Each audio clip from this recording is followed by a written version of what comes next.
In Florida in 2016, Jake is going through his teenage years, but he's mostly ignored and bullied by his peers. One day at work, he gets a call from his grandfather who is in the middle of a breakdown, which experts blame on dementia. Jake's father can't leave work, so his supervisor Shelly gives him a ride. On their way there, Jake calls Grandpa Abe, who asks Jake not to come to his house because it isn't safe. He's nervous because he can't find the key to his gun cabinet, which the family took away on purpose for his safety, but Abe now thinks he can't defend himself. Night has fallen by the time Jake and Shelly arrive at the neighborhood, and Shelly has to dodge a mysterious man with white eyes in the middle of the road. They find the house has been broken in, so while Shelly grabs her weapon from her car, Jake follows a path of destruction into the forest, where he finds a flashlight covered in blood and the body of his grandfather missing his eyes. He tries to call 911, but Abe stops him, telling him to go to the island and find the loop of September 3, 1943 before dying for good. At that moment, a big monster appears among the trees, but also does Shelly, who shoots at it when Jake warns her. A month later, Jake's still going to therapy with Dr. Golan, who tells him it's perfectly natural to see things that aren't there when the mind is going through traumatic situations. Jake thinks this is a monster from the stories Abe used to tell him when he babysat Jake. He always talked about secret islands, magical places, and the children's home in Wales he grew up in. He used to show him pictures of the headmistress, who could turn into a bird, and all the other kids, who had special powers. Abe's parents had sent him to live there to escape from the eyeless monsters that were in Poland at the time. Little Jake used to believe in those stories, but soon in school, he was made fun of for it, and the teacher taught him that Abe's monsters were just the horrors of war seen through the eyes of a child. A few days later, the family throws Jake a surprise birthday party, and his aunt gives him the last gift Abe left behind for him. Jake finds a book with a postcard inside showing an island in Wales and a message from 2 years ago from the children's home, asking him to visit. This inspires Jake to want to go, and Dr. Golan approves of the idea because it may help him to move on. Jake's father Frank takes his son to Wales on the family boat. That way he also gets a vacation to work on his book about birds. On their way there, they see a peregrine falcon flying above them, and Jake talks to it as he jokes that it may be the headmistress. The island has a small town and only one hotel in it, which is mostly empty except for the manager and Augie, a blind man. After leaving their things in their room, Jake wants to find the children's home, but Frank wants to go bird watching, so he pays a couple of local teenagers to take Jake to the other side of the island. These guys take Jake through a weird shortcut, but their directions are correct. Jake finds the children's home, or at least, what's left of it. Disappointed by finding only the ruins of the house, Jake returns to the hotel, where Augie tells him a German air raid bombed the island on September 3, 1943, the same date Abe mentioned before his death. The next day, Jake returns to the house to investigate. Among the ruins of the house, Jake can see the children from Abe's pictures and runs away, only to trip and lose consciousness. When he wakes up, he finds himself being carried by Bronwyn, a girl with super strength. Some of the other kids are there as well, and Jake can easily recognize them from Abe's stories. Emma, the girl that can levitate, the twins, whose hidden faces can turn anyone into stone, Olive, who can make fire with her hands, and Millard, an invisible boy. They promise him none of them died and take him into the cave so he can cross into the loop, but Jake feels a weird sensation inside that cave that scares him into returning to the hotel. The town looks different now, everything looks lively and the hotel is crowded. The locals hear his American accents and believe him to be a spy, but before things can escalate, the objects around the room begin flying and smashing against the walls. Olive shows up and drags Jake out before lighting the building on fire while outside. German airplanes are beginning to fly over the area. The kids take Jake away in a carriage, where he discovers that the flying objects have been a trick from Millard, who can't be seen once he takes off his clothes. Emma explains they now are in 1943 and they're stuck on this day every day. This is why when they make it to the house, it's in perfect condition. Jake finally gets to meet the headmistress Miss Peregrine, who comments Abe had told her about Jake through letters. As Miss Peregrine takes Jake around the house and shares some tea, Jake gets to meet the other kids, Enoch, who doesn't like his presence, Fiona, who can make plants grow at will, Claire, who has a mouth on the back of her head, Horace, who has prophetic dreams, and Hugh, a boy with bees living in his stomach. Miss Peregrine explains that they're known as peculiar, which is a recessive gene carried down through families, although sometimes it skips generations. These peculiars have always been persecuted, so they live in places like this. Not only she can turn into a bird, Miss Peregrine's also a Weinbrine, a person that can control time. Weinbrins choose a safe location and day to create a loop that preserves the last 24 hours where peculiars can live safely from the outside world, and there are many of them around the globe. This also means the kids never get to grow up. Meanwhile, Emma's rescuing a squirrel that fell from a tree and Jake helps her with the task that used to be Abe's. He ties a rope around Emma's waist, who takes off her lead shoes so she can float up, and put the squirrel back in its nest to then be brought back to the ground by Jake and the rope. Afterward, Jake goes inside to borrow Abe's old clothes to wear at dinner and gets the chance to see Enoch using his powers. He can bring inanimate objects to life as his living puppets. While Emma helps him with the necktie, she tells him they know Abe is dead and explains he left this house to explore other loops, but she can't answer any more questions. During dinner, Miss Peregrine forbids Jake from sharing details about the future with them. The kids want Jake to stay with them even if he isn't peculiar, but Enoch is jealous of his presence and wants him to leave like Abe did to join the army. Their conversation is interrupted by the phone ringing, and Miss Peregrine picks up a call from a young Abe, but she doesn't tell the children about it. After dinner, Horace plays one of his dreams for everyone. Sometimes they're prophetic, other times are silly. Today they show a captured Weinbrein plus Jake and Emma about to kiss. Afterward, Miss Peregrine invites Jake to stay the night and he gets to witness how she rewinds time when the bomb is about to fall on the house. The next morning, Jake finds a letter from Abe and takes it with him when he leaves. Emma guides him through the cave as she explains the kids can't leave because the years would catch up shortly after they're out of a loop, making them die from old age. At that moment, a wounded bird enters the cave. It's the wounded Weinbrein from Horace's dream. Emma hurries to take the bird back to the house while Jake reunites with his father, telling him he spent the day with the local kids. However, his cover blows up when a farmer asks who killed all his sheep and the teenagers deny having seen Jake. Thinking his son is having a breakdown, Frank forbids him from going out alone again.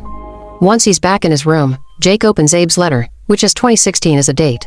He warns Miss Peregrine about some white-eyed dangerous people in England, where another loop is hidden.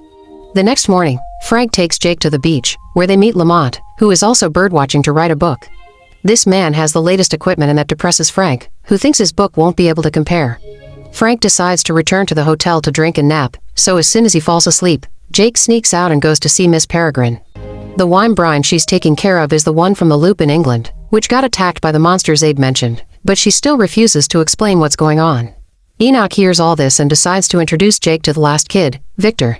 It turns out this boy is dead with his eyes missing, just like Abe, and Enoch activates him with his power just to scare Jake away. He goes to ask Emma for support, explaining he's seen a white-eyed person before. Emma decides to help him identify the person by taking Jake to her secret hideout. There's a sunken ship on the near beach and Emma takes Jake there by forming a bubble around his head. She also removes the water from one of the rooms by blowing air into it. This is because Emma doesn't only levitate, she manipulates air in general. In this room, there's a safe Abe asked Emma to protect, and inside they find a map with all the loops plus pictures of the white-eyed people, including the man Jake had seen. That's Mr. Barron, the leader of a group of bad peculiars that Abe dedicated his life to hunting. This group would raid loops and kill the children, so Abe tried to stop them. He only retired when Jake was born to protect him. Only peculiars can enter the loop, meaning Jake is one. He doesn't believe it, so to prove it, Emma takes Jake back to the island to show him how every loop, Miss Peregrine kills the monster that killed Victor. She only knows it's there because Abe had told her. These monsters are invisible to all the other peculiars. Abe's power was to see them, and Jake inherited this ability. When they return to the house, Miss Peregrine finally explains it all. Abe had wanted Jake to have a normal childhood and only learned this when he turned 18, but this is an emergency. Many years ago, a splinter faction emerged among the peculiars. They were tired of living in the loops, and Barron thought that by harnessing the essence of a Weinbrein's power, they could gain immortality and live outside loops. Barron kidnapped a Weinbrein and his group killed her to absorb her powers, but this caused them to transform into these monsters called Hollows.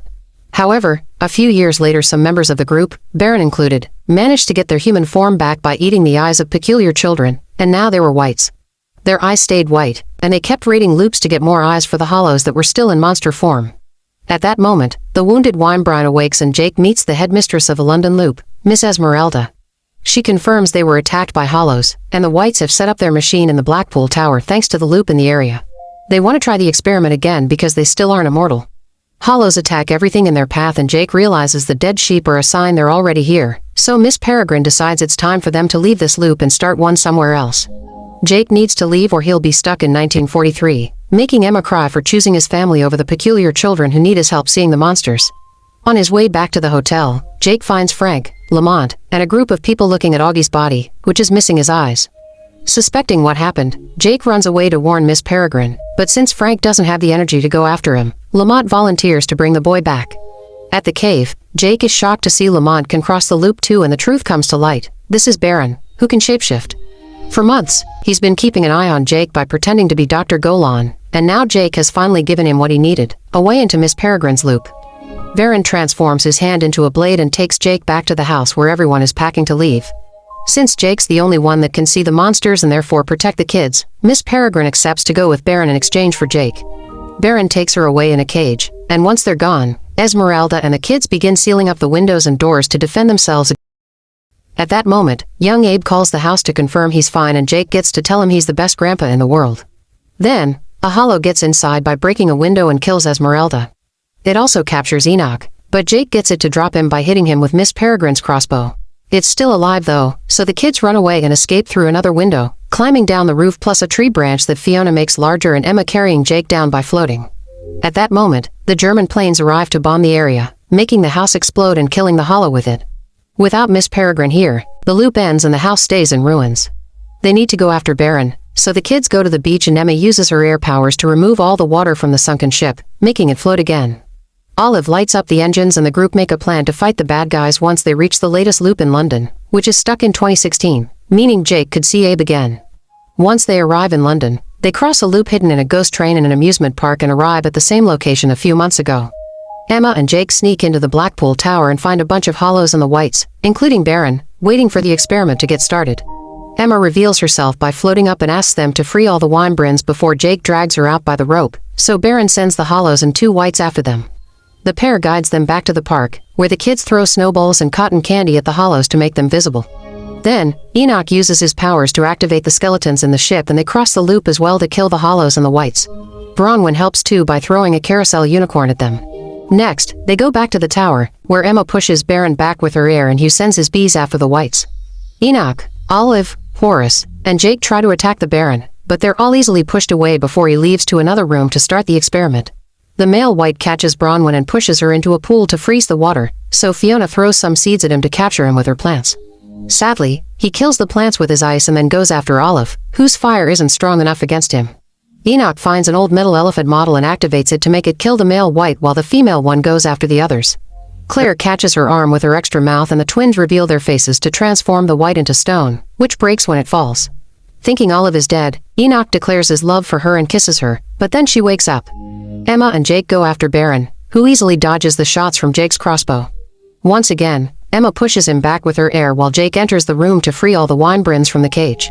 When Emma runs out of energy, Baron goes after Jake, but it's at that moment that all the birds fly out, attacking Baron before leaving the building to make new loops. Enoch and Emma enter the room and are shocked to find there are 2 Jakes now. They can't tell who is real and who is Baron, but the solution quickly falls on their laps. One of the hollows is still alive and has entered the tower. The real Jake can see it, so he steps back while the hollow captures Baron and kills him. Then Jake kills the hollow in return by shooting it with the crossbow. Afterward, Jake says goodbye to the kids, who return to the loop to stay in 1943 while he goes back to his old town to see Abe again since he's alive, thanks to Baron having died in the past. After Jake shares his story, Abe gives him his birthday present.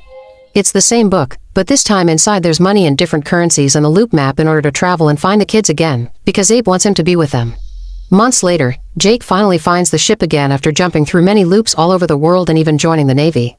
He and Emma reunite with a kiss as the kids set sail with Miss Peregrine following them in her bird form, ready to find a safe place to set up a new loop.